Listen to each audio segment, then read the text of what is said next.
Salam sepak bola, teman-teman netizen atau warganet yang saya hormati semuanya. Welcome back ke konten terbaru dari channel YouTube Triple B. Dan di konten terbaru hari ini sudah jelas dan pasti, saya ingin memberikan analisa dari pertandingan English Premier League, yakni Manchester Derby, yang berakhir untuk kemenangan Manchester City dengan skor 3-1. Dengan hasil akhir ini, berarti selisih poin antara Manchester City yang untuk sementara berada di peringkat nomor 2 dengan Liverpool yang untuk sementara berada di peringkat nomor 1 kembali ke 1 poin. Sedangkan bagi Manchester United, dengan kekalahan ini ya memang mereka masih berada di zona 4 besar ya. Tepatnya untuk sementara ini berada di peringkat nomor 6. Tapi selisih poin mereka sekarang dengan tim yang untuk sementara ini berada di peringkat nomor 4 yakni Aston Villa adalah 11 poin. Artinya akan semakin sulit bagi Manchester United untuk bisa menyelesaikan musim ini dengan berada di top 4 zone agar mereka bisa bermain di Liga Champions musim depan. Apalagi jika kita nonton pertandingan semalam ya teman-teman, terlihat jelas para pemain Manchester United itu kalah kelas dari para pemain Manchester City. Karena memang para pemain Manchester City bermain dengan suatu sistem yang memang mereka sudah terbiasa.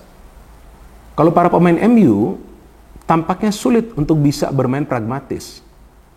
Karena para pemain MU ini sebetulnya punya kualitas yang cukup baik dalam hal ofensif. Tapi ketika mereka diminta untuk lebih sering bertahan, itu juga lah yang menyulitkan mereka untuk bisa mengkreasi serangan. Maka itu wajar MU hanya bisa menciptakan one shot on target atau satu saja peluang yang berbahaya sepanjang 90 menit jalannya pertandingan, yang merupakan gol dari Marcus Rashford. Dan betul, itu adalah gol yang sangat indah. Luar biasa golnya, tendangan roket dari Marcus Rashford. Tapi poinnya, dengan satu gol itu kan MU gak bisa meraih kemenangan, bahkan mereka kalah dengan skor telak 3-1. Dan mereka mencetak gol itu secara cepat di menit ke-8. Jadi walaupun mencetak gol yang indah, tapi dicetaknya di menit-menit awal, itu tentu tidak akan menjamin MU akan bisa meraih kemenangan, karena lawannya adalah Manchester City plus di kanan Manchester City pula yang kita tahu biasa melakukan comeback, dan ternyata betul itu yang terjadi kan. Dan saya agak bingung sih dengan selebrasi Marcus Rashford. Sepertinya dia sudah memenangkan pertandingan bagi Manchester United, padahal masih di menit-menit awal kan. Jadi saya ngelihat para pemain MU ini tampaknya dari segi mental nih, mentalnya cemen semua nih. Iya kan, parah nih bener-bener nih. Baru cetak gol di menit-menit awal sudah kira akan meraih kemenangan. Hei, fokus dulu dong. Waktu masih banyak gitu loh. Tapi para pemain City mereka tenang. Artinya apa? Dari soal mentalitas, para pemain City jauh lebih kuat daripada para pemain MU. Jadi ya wajar MU kalah dengan skor 3-1. Saya sudah membuat konten preview untuk pertandingan ini kan. Jika teman-teman belum mendengarkan analisa saya di konten tersebut, silakan kalian bisa nonton lagi. Dan saya jelaskan bahwa kemungkinan besar Ten Hag akan memakai strategi negatif football. Apa sih artinya strategi negatif football? Artinya bertahan total mengandalkan hanya counter attack. Karena itulah cara bermain MU sepanjang musim ini. Jadi MU itu bermain defend and counter atau bermain pragmatis bukan saja lawan Manchester City semalam, enggak, hampir lawan setiap tim di Premier League. Lawan tim seperti Fulham, Nottingham Forest pun mereka mainnya counter attack. Jika teman-teman nggak percaya, nonton ulang pertandingan-pertandingan dari MU. Atau lihat saja statistik dari Manchester United. Karena dari 37 gol yang telah mereka hasilkan sejauh ini, 24 diantaranya mereka cetak melalui proses counter attack. Itu sudah menggambarkan bahwa Manchester United ini adalah tim yang bermain sepak bola negatif, hanya mengandalkan counter. Jadi gak menarik juga nonton pertandingan-pertandingan dari MU. Kok bisa klub sebesar Manchester United ini bermain pragmatis ya? Karena pelatihnya, si paling keras, Erik ten Hag. Iya kan? Kenapa MU harus bermain pragmatis terus-menerus? Oke lah, lawan City memang wajib bermain pragmatis. Hampir setiap tim akan bermain pragmatis lawan Manchester City, apalagi bermain di kandang City. Pasti. Ya kan, akan mengandalkan counter. Tapi kalau mau bertahan, kenapa bertahannya itu ke dalam? Sampai ke dalam kotak penalti atau di tepi kotak penalti. Kenapa gak main high pressing? Harus high pressing itu bukan berarti para pemain di garis pertahanan itu naik sampai ke lini tengah. Enggak, para pemain di tengah itu harus press. Terus buat apa juga Erik ten Hag menurunkan 3 gelandang pekerja di pertandingan ini? McTominay, Casemiro, dan juga Mainu. Buat apa? Kalau mereka pun harus bertahan sampai dekat ke pertahanan. Mereka harus menekan pemain-pemain seperti De Bruyne, Foden, dan juga Doku. Mulai dari lini tengah. Tapi yang mereka lakukan hanya menjaga telur di belakang. Akhirnya telurnya pecah juga kan. Dan saya agak bingung juga ini dengan strategi Ten Hag yang sepertinya meminta Onana lebih sering memberikan bola langsung ke depan. Cara bermain seperti apa itu? Ya kan, itu mah gampang aja sih, minta kiper kasih bola ke depan, ada satu sentuhan, kasih bola ke belakang, shooting, gol, udah. Tapi kan itu gak selalu efektif, ya kan? Akhirnya para pemain City sudah paham rencana permainan dari Manchester United. Kan seharusnya adalah build up sedikit dari pertahanan, tapi tampak para pemain MU ini mentalnya gak kuat, udah takut duluan, kelihatan banget. Dan dari jalannya pertandingan memang terlihat dari menit-menit awal City itu sudah bisa menciptakan banyak sekali peluang, iya kan? Foden mendapatkan peluang, kemudian De Bruyne juga mendapatkan peluang, iya kan? Tapi memang MU yang mencetak gol lebih dulu sih. Ini memang golnya bagus banget ya. Bahkan saya pikir ini bisa mengalahkan gol dari Garnacho nih sebagai goal of the season kan. Garnacho juga ada mencetak gol salto kan. Bagus banget sih. Memang Bruno juga ya kali ini gak egois ya. Dia dapat bola dari Onana, dia kasih bola ke Rashford yang melakukan pergerakan tanpa bola, gak dimonitor oleh para pemain City dan tendangan roket dari Rashford. Ini gol yang bagus, tapi ya buat apa juga sih selebrasi seperti itu di menit-menit awal, ya kan? Tenang aja dulu, belum ada jaminan juga kok akan bisa menang. Apalagi Ten Hag kan belum bisa menang ya lawan City sejak menjadi pelatih dari Manchester United. Dan saya melihat antara Ten Hag dengan Pep lebih tenang. Pep sampai bercanda tuh dengan wasit keempat sebelum babak pertama berakhir. Ya kan, ini kelihatan banget bahwa Pep ini tenang. Dan dia sebenarnya sudah yakin, ya timnya pasti akan comeback ini. Ini beda dengan Ten Hag, dikit-dikit ribut, dikit-dikit ngeluh. Ya kalau ada pemainnya dilanggar atau pemainnya didorong itu wajar. Ini kan sepak bola, bukan main catur. Kenapa harus dikit-dikit protes sih gitu ke wasit?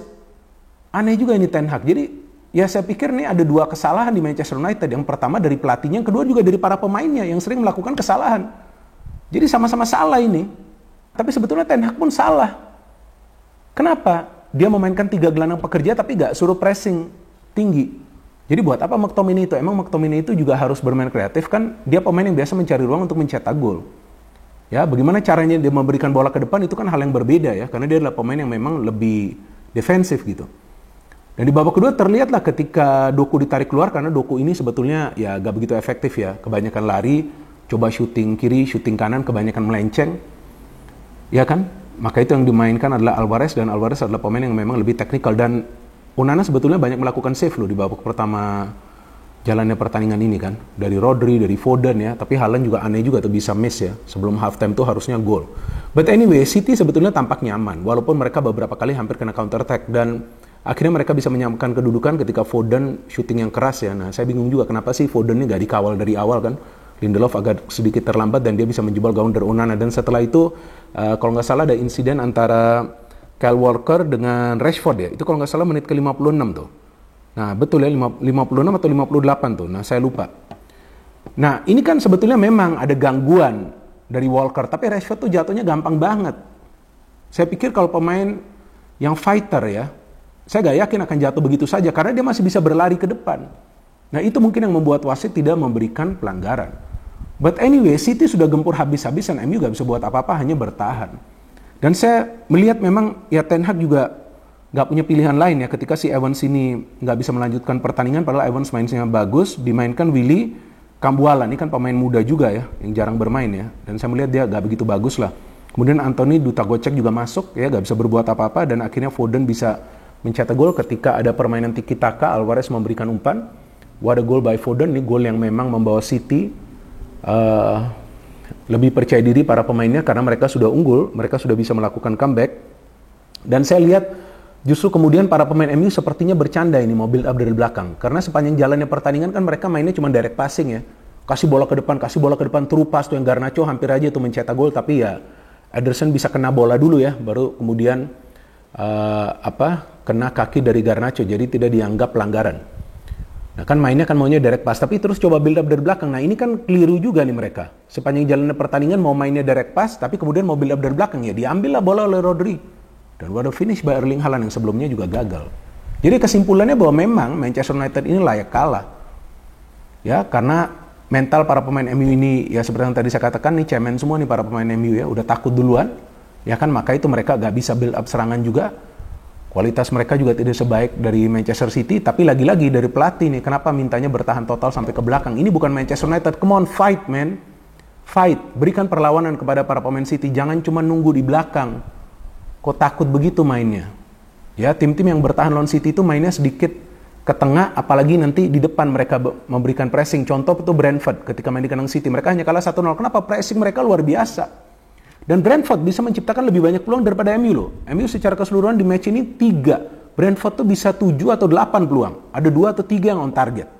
Nah, artinya MU ini lebih buruk daripada Brentford. Padahal Brentford bukanlah tim yang mengandalkan sepak bola menyerang juga. Mereka juga bermain dengan sistem counter attack. Ya artinya MU ini sudah masuk dong ke kategori tim-tim mediocre kan? Aneh banget. So itu yang selalu saya katakan bahwa Ten Hag ini belum bisa bermain berdasarkan filosofi seperti yang dilakukan di Ajax. Ya padahal materi pemain MU jauh lebih baik dong daripada Ajax. Tapi memang Liga Primer Inggris ini kan beda, bukan Liga Belanda. Ya jadi saya pikir ya sebelumnya banyak fan dari MU yang mengatakan tsunami trophy, ya saya pikir ya gak perlu lagi lah ngomong seperti itu ya kan. Ini bukan tsunami trophy, tapi ya kebanyakan sekarang tsunami gol nih ke gawang dari Onana. Dan Onana kayaknya sudah lebih dari 60 gol dia kemasukan secara keseluruhan. Walaupun saya pikir gak bisa menyalahkan dia juga karena dia juga banyak melakukan save di match ini. Dan bagi saya pemain terbaik di match ini adalah Varane. Dia mainnya cukup bagus di match ini, banyak sekali melakukan clearance, tapi ya akhirnya dia juga tidak bisa membendung para pemain City yang menyerang secara bergelombang. Dan City bisa menang karena para pemain mereka tenang. City bisa menang karena para pemain mereka sudah punya konsep pass, move, pass, move, pass, move. Para pemain MU hanya memberikan direct pass ke depan yang membuat permainan dari MU sangat-sangat boring. Jujur, saya ini bukan ingin roasting fans dari MU, tapi kalian juga paham. MU is boring now under Ten Hag. Ya, aneh banget. Tim sekelas MU, tim besar, masa mainnya counter attack. No hate, no politics, only football. Salam sepak bola.